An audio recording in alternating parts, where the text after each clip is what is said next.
You are listening to Behind the BS, episode 33, with special guest KBash. Enjoy.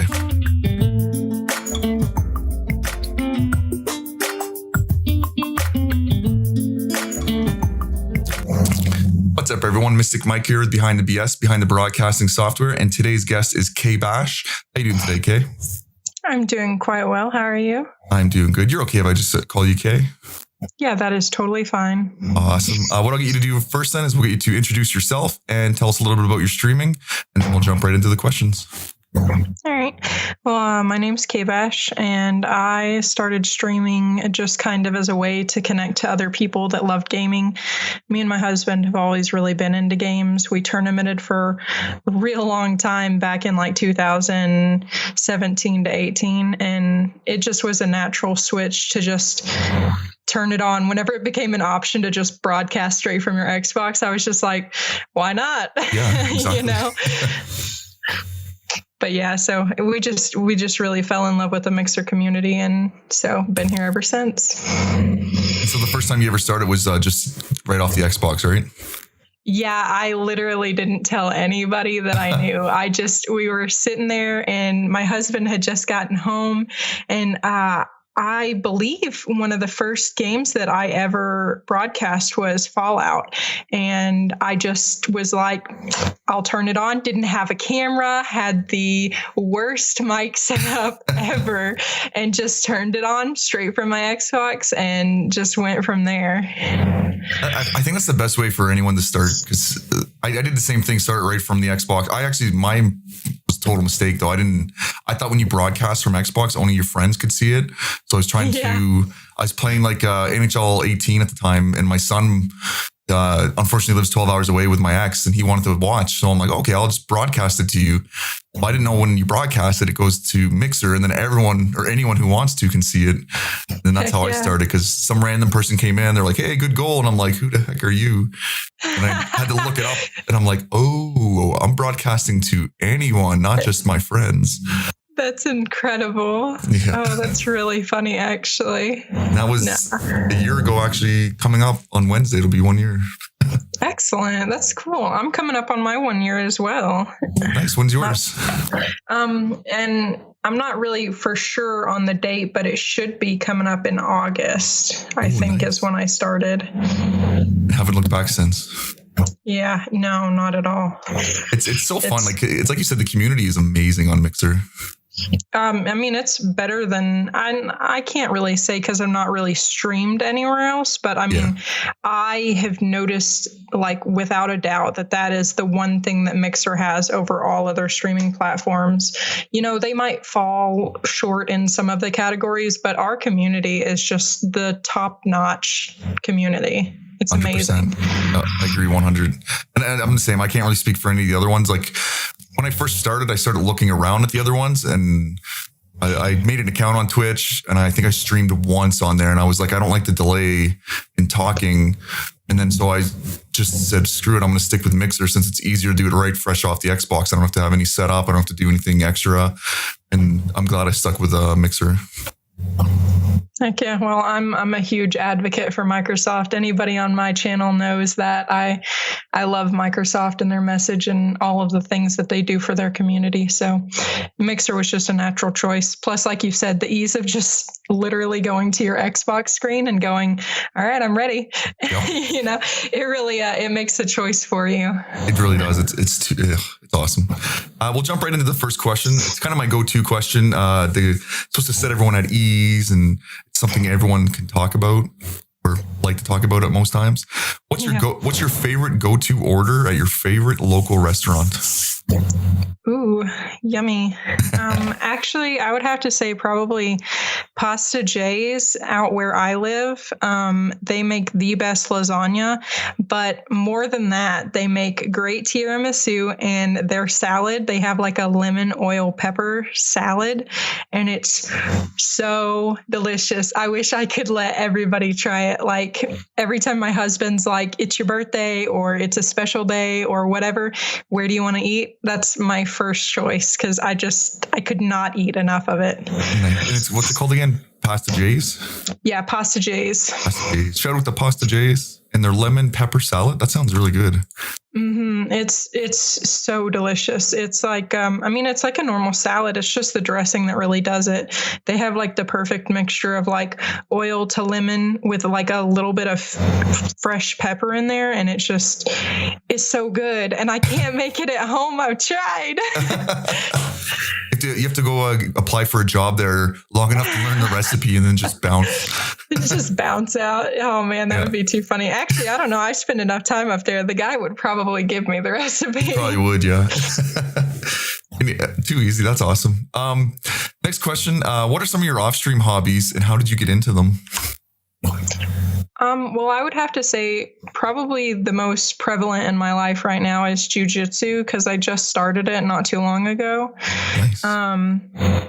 Around the beginning, a little earlier than the beginning of this year, I really just started falling in love with jujitsu and like the art form of it all. I don't really want to compete, and I'm not really taking it for self-defense, although that is a good thing that it does. Yeah.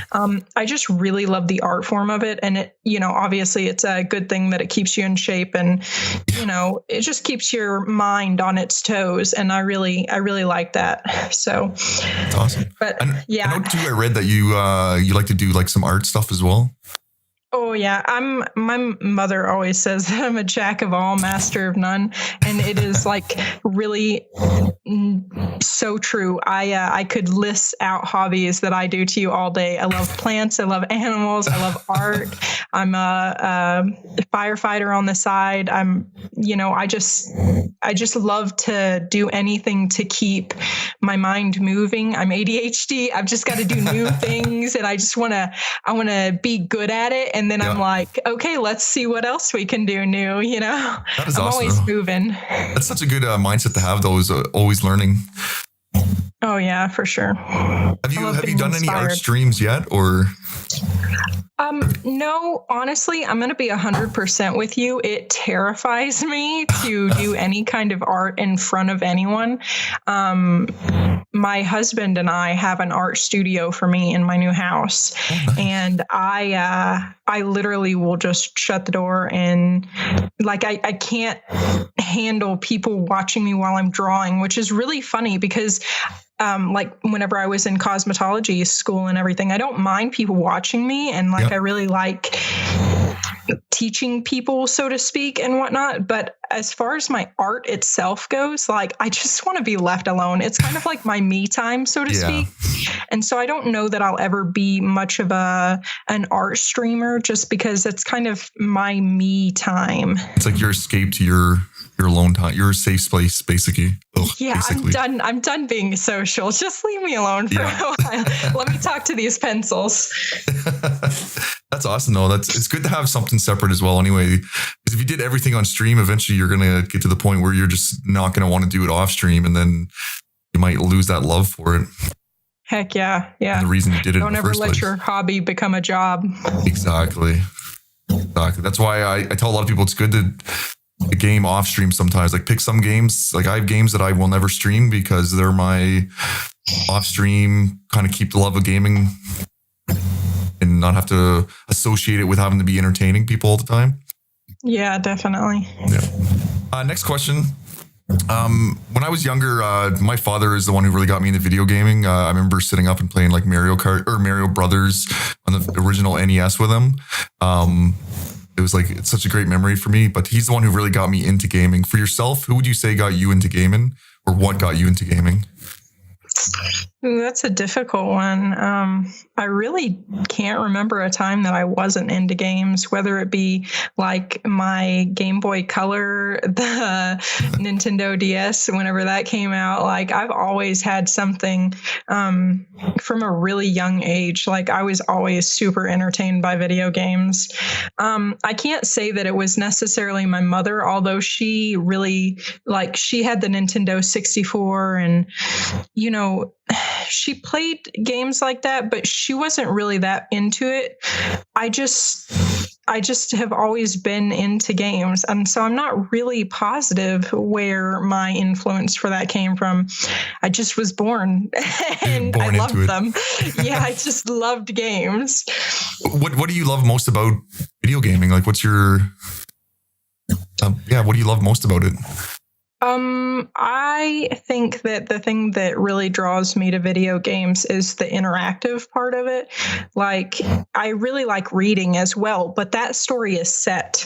And so I really like the fact that, like, in video games, like stuff like Far Cry and Fallout, and like the way that you interact with the world changes the story. Yep. And I really like that. Even in games that have set stories, like, you still can change the way you do it. And so I really like that interactive part of it. It's you doing that thing. And I always tell people, like, I don't like playing sports video games, because if I wanted to, I would just go play games. Yeah, I would play those sports. Yeah. But like for the video games that I play, it's just, those are things that I couldn't do in real life. And so it's really cool to immerse yourself in a video game that you otherwise wouldn't be able to accomplish in real life. Not really, Yeah, no, it makes total sense. And I feel the same too. Like, video games, it's like you said, it's an escape from reality almost, so you can create your own reality within the video game. And it is like reading as well. I never thought about it that way, because I love to read as well, but I never thought about it that way, where you are kind of creating your own story. That's a good way to look at it. Certainly. Next question. With streaming, you'll get, trolls and negativity are bound to happen. We can't 100% get rid of it. What do you do when you're confronted with such things? And what advice would you give to others to help them get over trolls, like for people just starting out? I'm going to be 100% honest with you. I think I have a pretty unpopular opinion about trolls.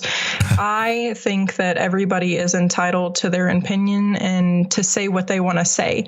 Now, as long as you don't come in and straight up trash talk me, like, don't call me offensive things. Don't attack my chat. I'm really sensitive about my chat, because those are my friends. Yep. So I'm actually more lenient when they attack me than I am when they attack my people in chat.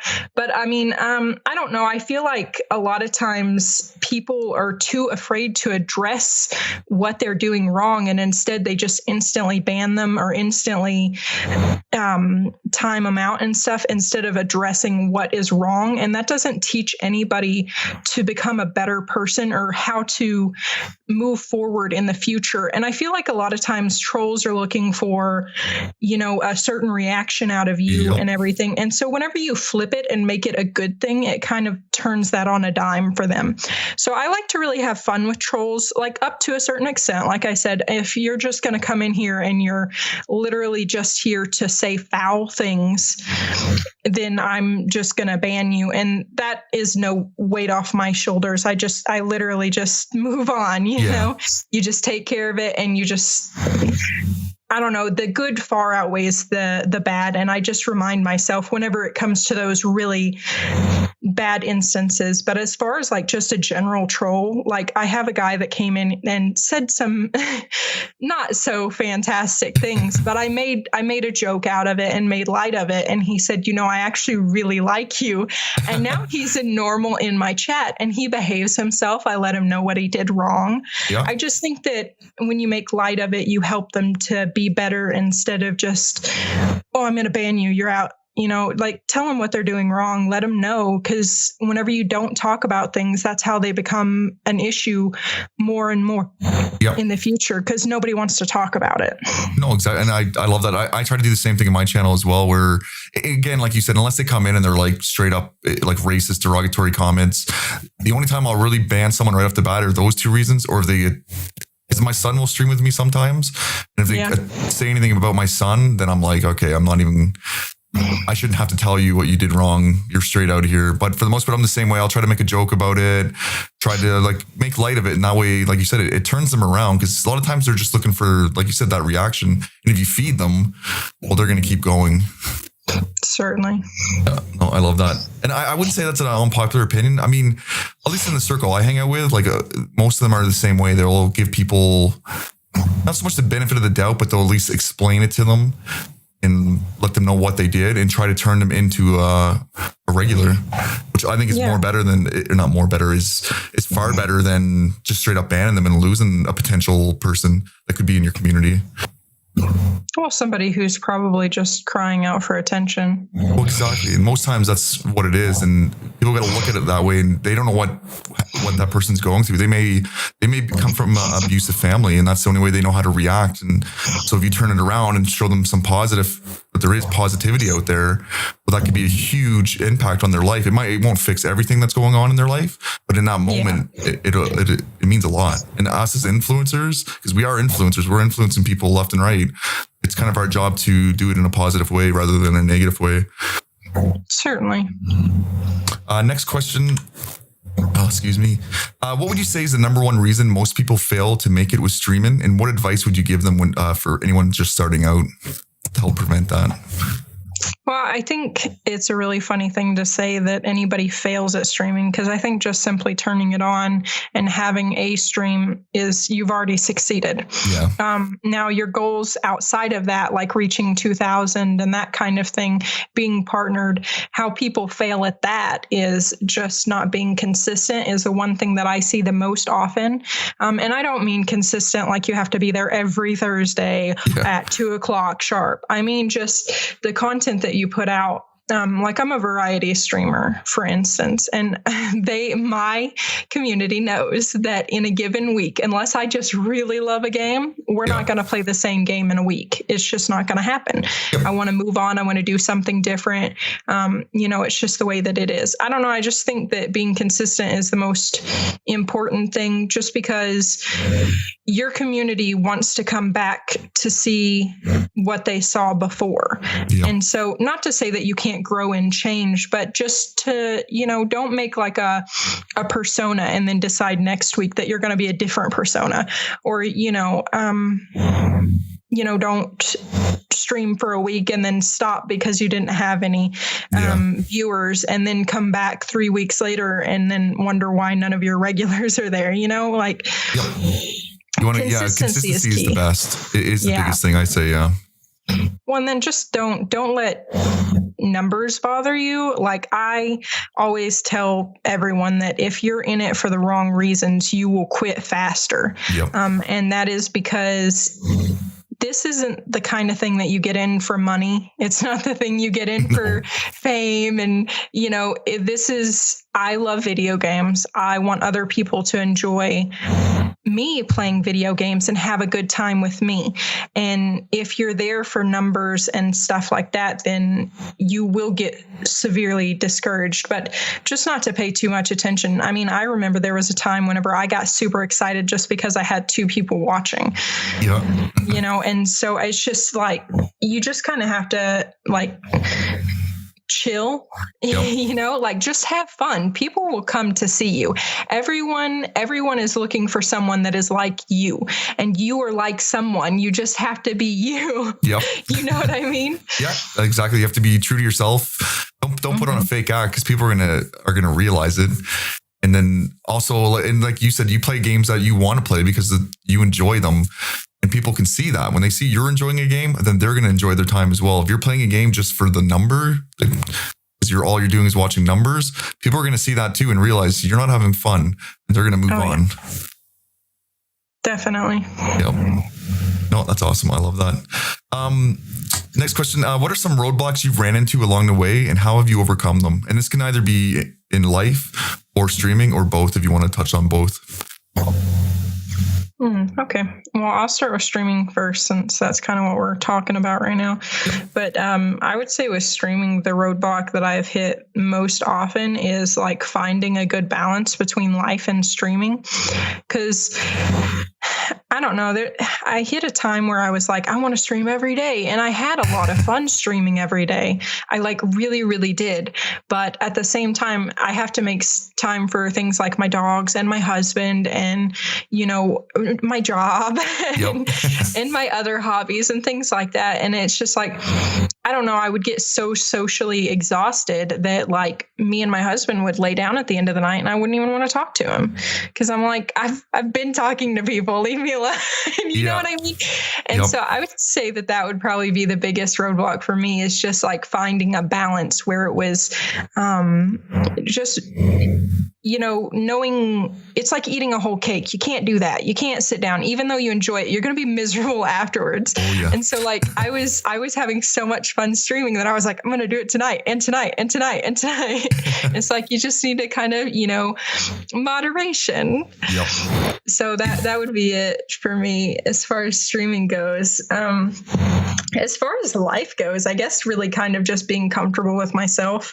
I mean, there's a lot of people. I've lived in a lot of different areas. I was a military kid. So I was very good at showing people like my front face and just like, oh, I'm only going to know you for half a year, so I can do and say what I want to you, not necessarily in a mean way, but just like in a, I want to make a whole bunch of friends really fast and then I'm going to move to another place. And so a big, huge roadblock with me was when my biological father and my mom got a divorce. When we moved back, I literally remember walking in one day crying from the bus, and my mom was like, "What's wrong with you?" And I said, "I hate these people. I want new ones."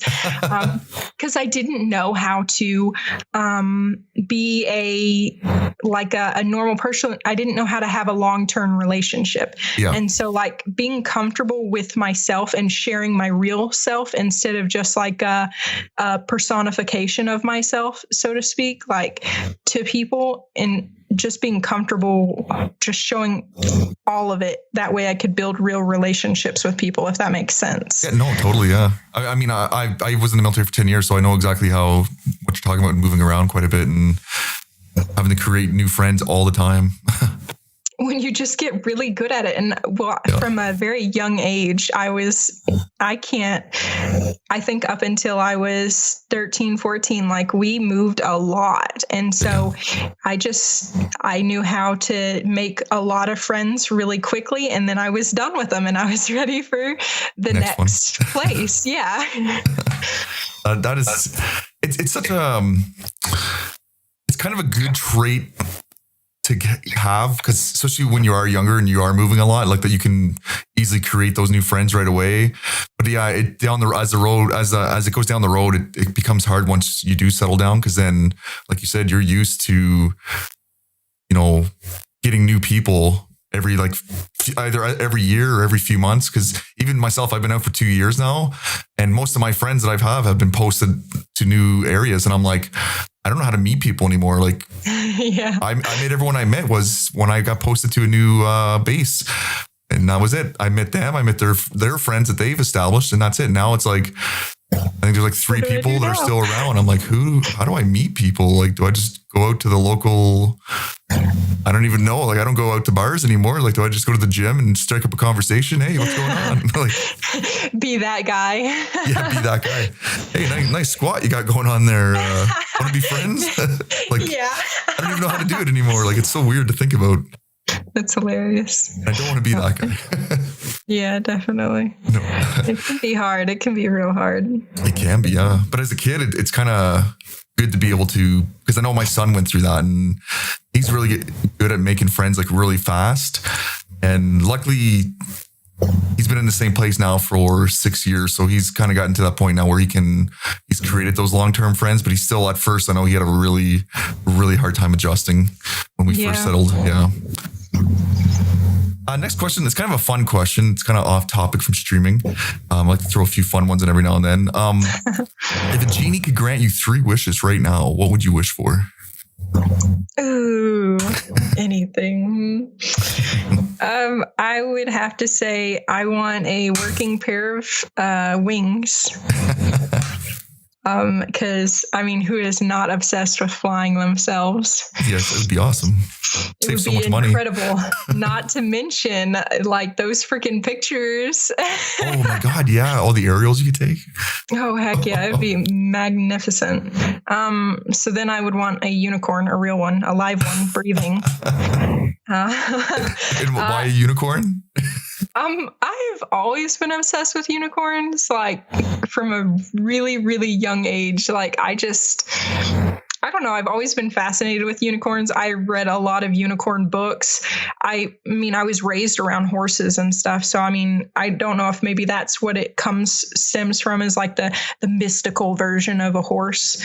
But they're very beautiful and majestic. And like all of the books that I read about them, they're like omens for like good times coming and just breaking out of a shell and becoming a brand new, strong version of yourself. And so I don't know. I've just always really been into unicorns. That's awesome. They are a nice mystical beast. Oh, certainly. But yeah, I guess my third thing would be a machine that could make me any food at any time, like instantly, just like a food maker. That'd be great. Like I could just like walk up to it and be like, lasagna now, and it would just bloop, lasagna. That'd be fantastic. Have you seen the show on Netflix, Night Flyer? No, I have not. It's by it's written by George R.R. Martin as well, like the guy who did Game of Thrones. Yeah. And they actually have a machine on there because it's based in the future, like they're out in space. They have a machine on there where you could go up and be like, I remember my childhood, we used to go to this restaurant called da da da da, and I used to get this burger, and it makes it right there in front of you. Like it's like a 3D printer. And it makes the food right in front of you. Like it's so cool. That's so funny that you say that. That is fantastic. We'll have to talk to George R.R. Martin and see if we can make something real for you for that. Heck yeah. Let's make it happen. Yes. That is so funny that you say that. Pretty sure that could be a good thing for everybody. Man, it would solve so many issues with world hunger. Oh, heck yeah. Yeah, it reminds me of from Hitchhiker's Guide to the Galaxy, whenever they're on that ship and he sticks his tongue in that scan. Yes. And it says, it'll make you whatever you're craving, even if you don't know what it is. Like, come on. We need to get there, science. We need to get there. Yes. That'd be so awesome. I forgot about it. I haven't seen that movie in forever. I need to turn that on one of these days. Heck yeah, it's a good one. It is. Next question. As streamers, we have the power to change the lives of the viewers for the good and the worst too. Hopefully it's always for the good. For yourself, when you're streaming, how do you plan to improve people's lives or change their lives of your viewers? Like what do you do to intentionally influence them or even unintentionally influence them? Well, I feel like really, and I think this probably goes for most streamers, like I just want to be a getaway. I don't want to like make a dramatic change in your life. I just want to be the small good that you can go visit in the day, whether it be while you're at work or after you get off work, or maybe just like while you're having a hard time, I don't know. I like not necessarily talking to people about their problems, but I like being that person that somebody can come to talk about those things. Yeah. Even if I don't have a solution, sometimes it's just nice to say that stuff to somebody and for someone to understand what you're going through and to just be able to go, hey, everything's going to be all right. We'll get through this and I'll be here whenever you get out and, I'll do what I can to help you or whatever. I don't know. I really, in general, I just like to be a fun place. Like I literally think of all of my regulars specifically, but really anyone who comes onto my channel as a friend. Like I am here to play games. This is my time to play games. And if you want to come in here and enjoy your time with me, then like, let's freaking saddle up. Let's have a fun time, Yeah. Oh, 100%. And I mean, just doing that alone like that, like you said, that little thing, you're unintentionally making someone's day, which at the end of the day is going to change their life for the better. Heck yeah. Next question. What games are you currently playing? I know I saw the other night, I think it was you and your husband were sitting down playing, was it Apex, I think? Or Call of Duty? You're talking about Battlefield 5, and that was not my husband. Sorry. No, it's okay. My husband actually is pretty anti photos and videos and stuff, so you will never see a picture of him or video of him or anything like that. And it's not that he's like against it or anything. He just doesn't want them of him, Yeah, no, he's totally supportive of me and everything. But yeah, that was actually one of the guys that I know from my fire department back home. He just happens to be up here working. And so I told him he was in town for the night. I told him, hey, stop by, come play some games with me or whatever. But yeah, I actually tonight I'm going to be playing Far Cry New Dawn because I love Far Cry. And so we've really just gotten into New Dawn, and it's just a super hilarious storyline. How is the new one? Like, how does it? Because I played the one right before it.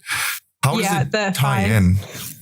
It actually is. It literally is an extension of Fallout 5 or Far Cry 5. Sorry, but I mean, it's basically all of the fast forward like a few years, I assume. And it's all of the aftermath of, I don't want to ruin it for anybody who's not played Far Cry, but it's all the aftermath of what happens at the end of Far Cry 5 and like how they basically rebuild from the stuff that happens.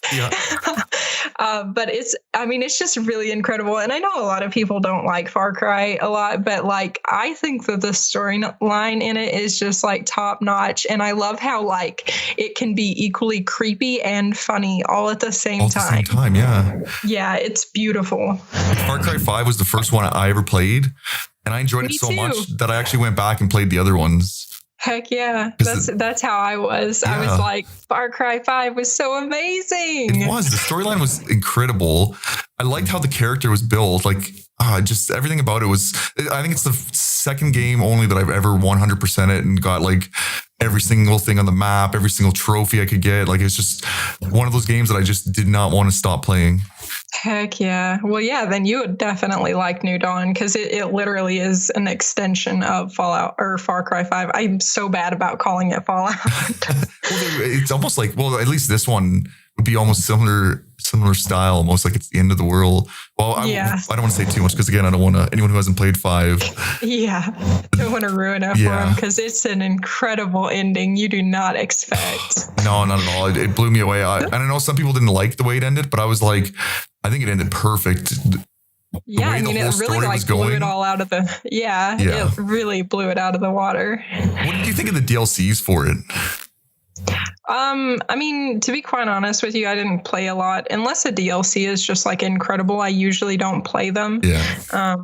And so I didn't play any of them. I played Far Cry 5 and I was like, that's good enough. And I moved on from there. I didn't really hear anything incredible about any of the DLCs, so I didn't play them. Yeah, I always make the mistake of getting this season pass right off the bat because I'm like, oh, this game looks like it's going to be good, so I'm going to get everything. And then I found the DLCs personally, it didn't really tie into the story at all. It was just like almost like a separate game. And I was like, okay, these are okay, but I wish I wouldn't have bought them. Yeah, no kidding, right? Yeah. Next question. Sorry. No, you're fine. Keep going. No, go for it. Keep going. I was just going to say, I feel the same way. I wish they would stop doing the whole DLC thing. I really wish they would just give us the whole game right off the bat. And then, and if you're gonna part from the story, if you want to add to it, like make a whole new game about it. And if it doesn't have a full storyline, then you should have just snuck it in with the full game. Yep. I have feelings about the way that they're doing video games nowadays. Yeah. With the whole, it's a free game, but you can purchase all the in-game content. It's like, could you just like give me a base price and let me have all of the content, please? Exactly, thank you. Yeah. No, exactly. I'll pay $60 for your game if you would just give me all the stuff, please. Give me everything Thank in you. it. Yeah. Let me earn it. Like, yeah. Because I look back, even like I was a huge WoW nerd. Like when it first came out, like I played WoW right up until Wrath of the Lich King. And I like the way they did it because, vanilla WoW anyway, where it was you actually had to work your butt off to get your mount, to get that special piece of armor or that sword you wanted, and it would take you like weeks to finish a raid instead of like now, like they give you all the gear right off the bat. You sign up. Oh, you want to get the new expansion? Oh, pay an extra $10. We'll give you a level 100 character right off the bat with raid ready gear. Like, where's the fun in that? It's crazy. Yeah. Well, I mean, I don't know. It's nice for people who don't have the time necessarily to grind, but at the same time, it should still be an option. It like should be. For like instance, the Realm Royale, the battle passes on it, and I love Realm Royale. Like, don't get me wrong at all. But like the way that the battle pass works, you have a certain amount amount of time to succeed. So if I buy the battle pass, I should have unlimited amounts of time to reach the end of it, because I literally don't play a game but once a week. And so if I buy the battle pass, I should be able to achieve everything in there at my own speed and my own time, instead of like, they're like literally rewarding people who are just playing their game nonstop, which no judgment at all. Like, do whatever makes you happy. But like, I can't do that, you know? Same. Like, don't penalize me because I don't have all the time to play this, you know? Or I'm not incredibly amazing at it, you know? Yeah, no, I feel you on the same, but I remember getting the very first Fortnite battle pass, and I don't think I've ever finished one, because it's like you said, it's from someone like me and you, we don't play those games very often. Yeah. It's hard to do it. Like I can't log in every day and be like, okay, I got to get the dailies done. I got to get the weeklies done. I got to get this done. It's like, no, I want to play the game. Like, yeah. And whenever you're not a grindy person, which you don't necessarily, like I said, some people are just really good at games, which I'm just not. And that just like ties into, I just want to have fun. And it's like, I don't want to have to grind, or I don't want to have to just like get really good at one game. I like just want to play the game. And like I said, if I buy your battle pass, I think that I should be able to have all the time that I want to finish it, because, well, that's what I paid for. Yeah, exactly. Was to play the game. Yeah. And see, that's what I liked about World of Warcraft's model, because when they released an expansion, not a DLC, an expansion, even though it's the same freaking thing nowadays anyway, you got a whole new game. Like, it was worth paying for, because you got a whole nother like bit of content, a whole new area, and you could spend like weeks and weeks playing this, instead of like now you get a DLC and it's like, I don't know, a 20-minute storyline and you're done. You're like, okay, why didn't you just throw that into the game to begin with? Or just offer it to me for free? Like, I already paid. Some of these games nowadays, I mean, I just bought, what game did I just buy? Oh, Division. It's like $140. Yeah. Like, a lot of money for a game. Like, I better get all the DLC and everything better be included for that $140. That's Canadian now, like $140 Canadian. Yeah. But I'm like, that's ridiculous for a game nowadays.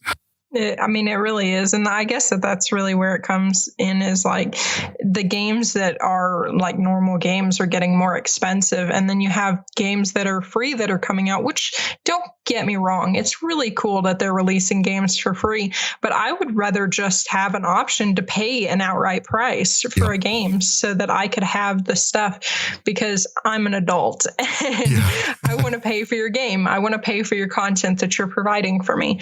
I don't want to pay it in $10 increments for a special skin. I just want to pay for the game and be happy, you know? Yeah, no, 100%. And I think that's, by doing it for free too, you bring in a lot of that toxicity, because then you get those people that don't have the money and they're just going to go in there and they're just going to run their mouth. They're going to spread a little bit of hate. Not, I don't see it too much, but you get those kids that come in and they're just like, and not that I play Fortnite. I haven't played Fortnite since November. You get those kids that come in when I was playing it and, oh, can I play? Can I join? And then I get spammed. Invite the party, invite the party, invite the game, invite the game. Like, it's to the point now where I had to create a whole separate account just to stop getting those invites when I'm watching TV with my wife. Like, it's just, that's crazy. Oh, it blows my mind. But now I get to the point where I block them. I give everyone a warning. You can add me as a friend on Xbox. You can send me an invite. I'll respond to you and I'll let you know, hey, I'm not playing a game. I'm watching Netflix. As you can clearly see, it says Netflix underneath my name. Yeah. Don't invite me again. Maybe later on, I'll say it nicely. Obviously, I'm not going to be a total arsehole to them. But if they keep doing it, then it's like, hey, I warned you. I gave you the benefit of the doubt. I'm going to have to block you now. Well, I mean, that comes into the human being aspect of it all. It's just like, I'm here to have fun. I'm not here for you to have fun. Exactly. If that makes sense. Like, if you want to join in on my fun, for sure. But like, I'm not here for you. Yep. You're here for me. Yep, exactly. You're here to watch me. And if I want you to play with me, I'll open up a party. I'll say, okay, type !play, and then it'll tell you how to play with me. Or certainly it'll say, sorry, party's closed today. Mike's playing by himself. Yeah, like, just don't forget that we're human, you know? Yeah. That's really what it all comes down into. Exactly. And that's kind of the point of this podcast. I want people to see that other side, that we're not, because a lot of people think, oh, all you do is play video games all day. No, that's not all I do. Like, I wish that was all I did. I know, right? It's so much easier. Because I know even my wife thought that at first when I first started streaming. She's like, "Oh, you're just looking for an excuse to play video games." I'm like, no, not really. I mean, kind of at first because I didn't know what it was all about at first. Yeah. Once I got going, then she started to see that it's more than video games, and I'm like, yeah, see. I'm like, when I first started, yeah, it was about playing video games, but now it's evolved from that. It's about playing video games and getting that social interaction because, like you said, being in the military, you forget how to do that. Yeah, indeed. So that's kind of where I come from with it anyway. Next question for yourself. What would you say was your initial inspiration to start streaming or creating content? You know, I'm going to be 100% honest with you.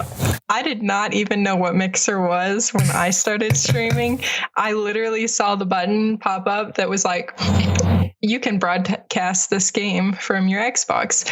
And I was trying to get really big into YouTube and stuff for the same reason. I just wanted, I wanted a community of people to hang out with and to just kind of share my life with and whatnot. And I was like, I'm terrified of not terrified, that's a horrible word, but I don't know, like having a camera pointed at you and like trying to edit video afterwards it's horrifying. You're like, oh my gosh, that's what I sound like. That's what I'm doing. Why is my face twitching like that? And it's stuff that nobody else would ever see but you. But anyway, so I actually, whenever I first hit the broadcast, like I said, I didn't tell anybody about it. I just did it. And it was really just to kind of get comfortable as far as like talking about what I'm doing and all of that in front of a camera. So that's really why I started doing it. And then like I said, I fell in love with Mixer and the community. And like, it really was like, I was like, oh, there's a whole bunch of people that like really love video games just like me and want to hang out and want to play games with me. And, you know, I don't know. I really, really, really love it. And I wouldn't trade it for the world now. No, I agree 100%. And before we even started recording, we talked a little bit about your username or your Mixer name. Yeah. So I'll get you to say it again.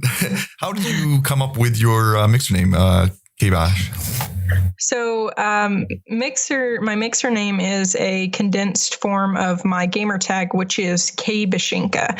And KBashinka is actually short for a original character name that I came up with whenever I was in high school. The name is Karinika Bashinka. So whenever I was in high school, I wrote a story about an original character that I had created it completely myself. I was really big into names and like wordplay and like how words sound and everything. And so that's how I came up with Karinika Bashinka. It's 100% made up. I can't tell you where I got the inspiration at the time. I really was into like Ukrainian Slavic kind of sounding words.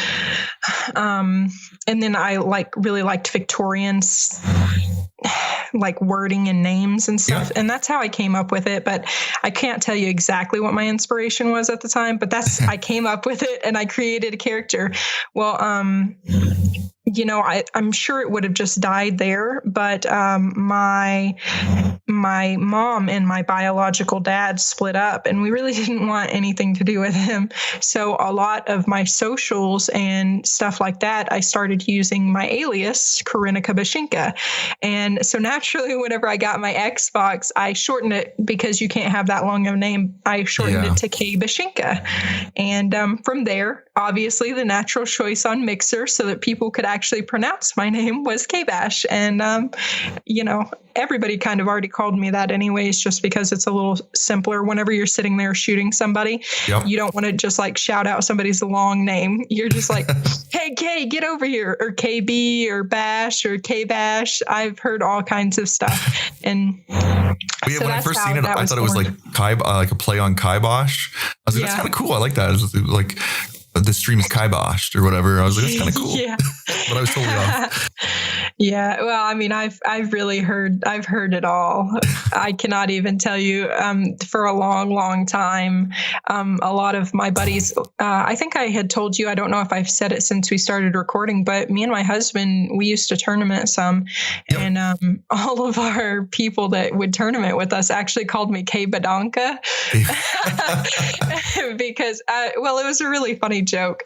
Because one of the new guys came in and he called me that, and everybody just died laughing, and then it just became a thing, and so then everybody started calling me that.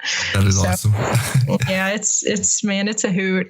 Whenever you get partner, you have to make a sticker, because now we can make the custom stickers. You have to make one that says K Badonkadonk. That'd be hilarious. Be like that inside joke thing that only certain people will get. Heck yeah. Now anyone who listens to this as well will understand it now. Heck yeah. Yeah. Next question. It's kind of another kind of a funny one. Where did it go here? Oh yeah. If you could have a superpower, what would it be, and how would you use it?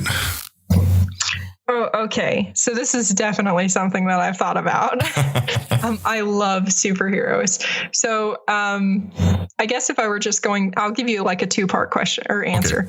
Okay. If I were going to pick somebody's powers that already exist, I would pick Thor's powers. And anybody that knows me knows why, because I'm in love with Thor, not just the superhero, but the Norse god. Like, I love Thor. But anyways, if I were going to create my own, I guess, or just like a 1-part power, I would want to talk to animals, like to be able to communicate with them and them communicate with me. Yeah. And that just stems from my like love of animals. And I truly believe that would be 100% incredible. And you could learn so many things. Oh my God. Yeah, you could. You saw something like Aquaman, but with everything. Heck yeah. I would be totally down for that. No, that'd be awesome. I don't know. It might be a big mistake. My dogs bark a lot. Or actually, I guess it'd be more like Dr. Dolittle. Yeah, kind of. Yeah. Kind of, yeah. He can talk definitely pretty much everything. Yeah, he could. He could, couldn't he? Yeah, no, that's awesome. Forgot all about that movie. I think that would probably be my favorite superpower. Because, I mean, like, reading minds and stuff would be really cool. And I like Rogue's powers. Yeah. But, I mean, I just think that being able to talk to animals would just be incredible and really life-changing, I think. Oh, 100%. I'd love to know what my dogs... Like, I have 4 dogs. I'd love to know what they're thinking half the time. I know half the time I look at them and I'm like, I have no idea what's going on in your mind right now. Like, why? Because our Yorkie, because we have a Yorkie, a Chihuahua, and 2 Huskies. And our one Yorkie will just do the weirdest things. Like, he'll just like run up on the couch and start like go on his back and start like flopping around like a fish. And we're like, what are you doing? Like, are you scratching yourself? Are you putting your scent on the couch? Are you? And it's always after he eats. He'll like eat, run to the couch, jump up, rub around, flop around like a fish, and then go to the door to go outside. And we're like, why? Are you pushing it out? Like, yeah, what are you doing? That's hilarious. And then our one Husky, I'd love to know, because Coda, he's got, like, I don't know if you know much about Huskies, but they're like people. They have such a personality. And and they love talking. Oh my goodness. Well, one of our Husky talks a lot. Coda will only talk if you ask him to. Like, I say, hey, Coda, say something, talk. And you'll do like a blah, blah, blah symbol with your hand kind of thing. And he'll bark or he'll howl and do his little guttural thing. But Milo, our white Husky, my God, he won't shut up. He's always going, always howling, always talking to you. And some days you're just like, Milo, yes, we love you. Give me a hug. And he'll jump up and like hug you, like put his paws up around your neck and give you a lick on the face, and then jump down and he'll still roar, roar, roar, roar, roar. And you're like, okay, we get it. Yeah, Huskies are wonderful little creatures. I've had a Husky in my life before. His name was Orion, and he was probably a good mixture between the 2 of your dogs. Like, he would speak on command, but also he was just like, he wouldn't just all the time talk, but if he wanted something, he would definitely let you know. Yep. Like, if there was not enough room on the couch for him, he would let you know. If he wanted attention, he would let you know. If his food bowl was empty, he was just like, and it was the cutest thing too, because like you could tell him to be quiet and he would whine at you afterwards. Yeah. And it's just like, man, you were just the cutest thing. Yeah. They get such attitude, like so stubborn. Because Milo will do the same. You'll be like, Milo, go lay down. Just under his breath. Yeah. Like, yeah. You're like, such don't attitude. talk back. It's so stubborn too. Like, because there's days where I can just snap my finger and point, and then they'll either, if I snap once, it's a sit. If I snap and point to the floor, they'll lay down. And then other days I'll snap, and then Milo will he'll do his little guttural under his voice and turn around and lay with his back to me. And I'm like, you little son of a. Yeah, he's like, I'm gonna do what you're asking me to do, but I'm gonna do it my own way. Exactly. That's what I love about Huskies is they are their own person. Like they just certainly they don't give an F. No, they do not. No. Next question. It's kind of a deep one. What would you consider to be your deepest fear? Ooh, okay. So I've got, you said the deepest one. My deepest fear would be being old. And I don't mean in the sense of the like growing old thing, although that also kind of scares me because I don't want to have I don't want my body to fail me, but really it's like old in the mind. And that kind of stems from the always learning and changing and stuff. But I don't know, like I really want to live forever. I just don't ever want to stop taking in knowledge, and I don't ever want to get old. And, I have my grumpy days, but I don't want to be a grumpy person. Yeah. And I just I don't ever want to lose my sense of wonder. So, I mean, that would be my biggest fear is just like a general getting old. I am horrified of it. Like getting that Alzheimer where you can't remember anything. Yeah. I mean, it's terrifying. Oh, 100%. I mean, you're pretty much on the right track to help prevent it though. Cause they say like keeping your mind active, reading a lot, doing like art, stuff like that helps prevent that. So, I mean, you're definitely on the right track. I mean, of course it's not 100% science, but there's enough science there to show that people who are active in the mind tend to have a less chance of getting Alzheimer. So you're definitely on the right track. Heck yeah. But we'll see in 20, 30, 40 years from now if you remember this conversation at all. I know, right? I'll let you know how I feel then. Yeah. Next one. What are 3 things you value most about a person? What are 3 values in a person that you look for? I like honest people, and I mean, I'm talking honest to a fault. Even if you're rude to me, I want you to be honest with me. Yeah. Yeah, I just, I want you to be honest with me just because, I don't know, I'm always going to be honest with you. It's really important to me to know what somebody's thinking. And so, I mean, even if you don't like me, I want to know, because that's how you get better and grow. Yeah. So if it's for the good, then I want to know, because obviously who doesn't love praise? But also if it's bad, how can you expect someone to change if you don't let them know what's wrong? So that would probably be my first one. I love honesty. So second, I would say is probably just fun. I think it's really important to have a fun person in my life. I'm a very fun person. I'm very outgoing. And so not that it's a bad thing, but whenever you get around people that are a little more sulky, because there are people that are like that are totally content with being that way. And that's fine if that's what works for you. But I find a lot of conflict in surrounding myself with that kind of person, because it really, I try so hard to make them better. And that's not what you need to do whenever you have a person that is content being that way.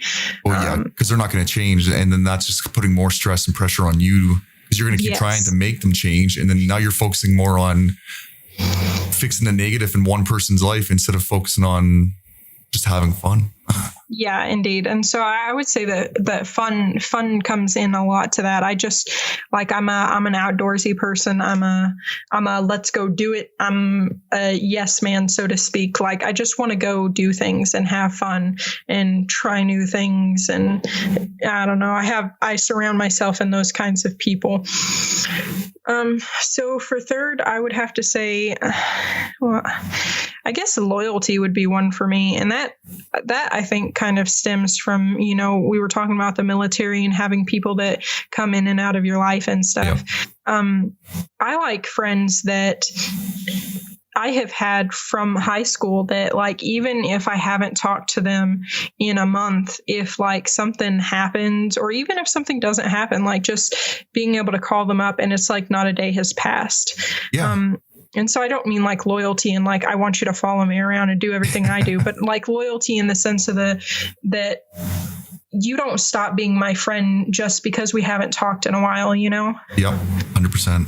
And I agree. It comes from the military as well. Like it's this connection. Cause I know there's buddies I could call up today that I haven't talked to in maybe 3 months and you wouldn't even know that we haven't talked in 3 months. Like we just pick up where we left off. Well, yeah, and whenever you get busy in life and stuff, and it's just really nice to have somebody that's got your back, even if maybe you don't know what they did yesterday or whatever, it's just really nice to have and surround yourself in people that have your back. Yeah, no, 100%. 100%. I like that because that's the biggest thing I look for in people too, is knowing that they're going to have my back regardless of what's going on right at that moment. I mean, I understand they might have something going on too. And if they need to take their time, well, then I have a really bad habit that I'll put my stuff on a back burner to help other people. And I don't expect people to do the same to me. It's just, it's a weird thing. Like I would never expect you to drop everything for me, but I'll drop everything for you. And if you didn't drop everything for me, I wouldn't hold it against you because I don't expect to, if that makes sense. Yeah, no, that 100% makes sense. Yeah.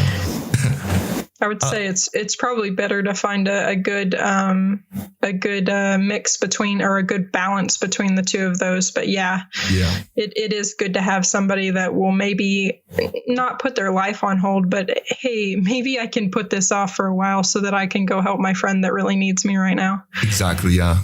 100%. Last question. It's kind of a throwback one. If I was to ask you at age 5 what you wanted to be when you grew up, what would you have said? I wanted to be the president. That is awesome. I really wanted to be the president. I wanted to be the first woman president. I was obsessed with it, even though I was not into politics at all. I felt that I could be honest with everybody and fair and impartial. And I just wanted to be a part of making my world a better place. And I feel like the president has a lot of control over those kinds of things, like, 100%. Doing the right thing and moving our country into doing the right thing for a better future, so to speak. And I was really, really obsessed with it. That is awesome though. I think it's the first one I've heard. Usually it's like firefighter, or I've heard some architecture, archaeologist, stuff like that, but not president yet. That is awesome. Yeah, I definitely wanted to. I very quickly had my world destroyed as far as that goes, just because I found out that a lot more goes into it than just being a good person. There's a lot of politics that goes into it. You've really got to know a lot of laws and how the system works and stuff. And I quickly found out that it is not what I wanted, but I did think for a very long time that I was going to be the change that the world needed. And hey, you still can be. Might not be as president, but you can do it in many other ways. Heck yeah. Yeah. Be that little drop. That's all it takes is a little drop, and then that drop ripples out. Like, How I Met Your Mother with Marshall? I don't know if you ever watched that. No, actually, I was going to say Cloud Nine. Cloud Atlas. Sorry. There's a part in the movie where he says, "You are just a small droplet," and he said, "What is the ocean but a multitude of droplets?" I like that. That is truth for me. Yeah. Oh, that's deep. I like that. So that's pretty much all I have. Is there anything I should have asked you that I didn't ask you, or anything you'd like to talk about before we get all your socials and links and whatnot? No, I actually really think you kind of did it all justice. I feel like you asked all the good questions. Perfect. Thank you. What I'll get you to do now then is I'll get you to drop any links that you want, Mixer, Twitter, Insta, any of that. I'll also link the ones you want shared into the description so people can click on them as well. And that way they don't have to sit here and scramble to write it down real quick. Heck yeah. All right. Well, on Mixer, I'm KBash. On Snapchat, I'm Karinika.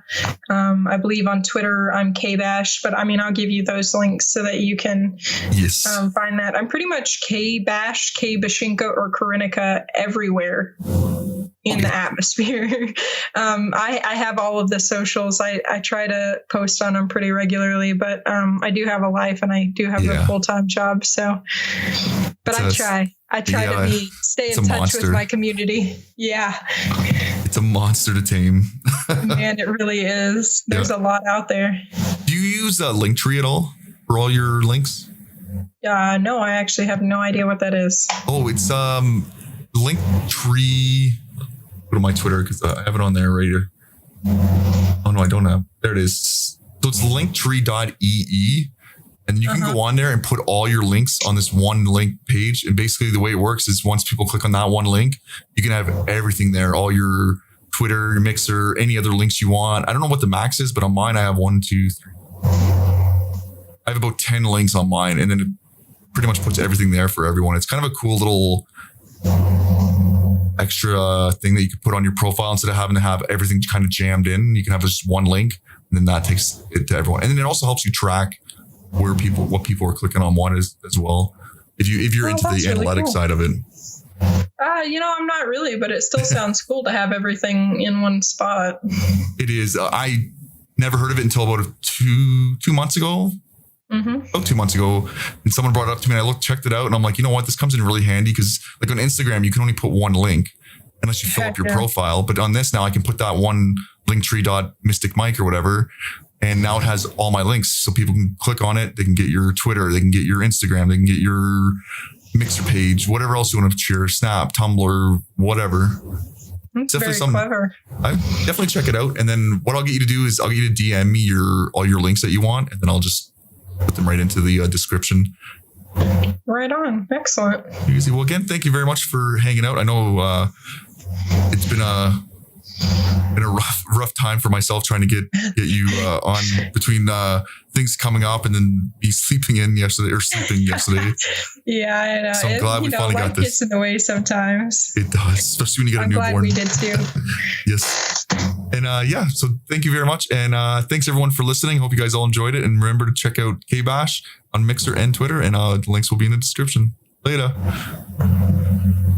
This concludes another episode of Behind the BS, Behind the Broadcasting Software. Please like and subscribe to be notified when the next episode drops. To find out how you could become a guest on Behind the BS, please email info@behindthebs.net or follow us on Twitter at @behind_BS. I hope you enjoyed the podcast. Peace and love.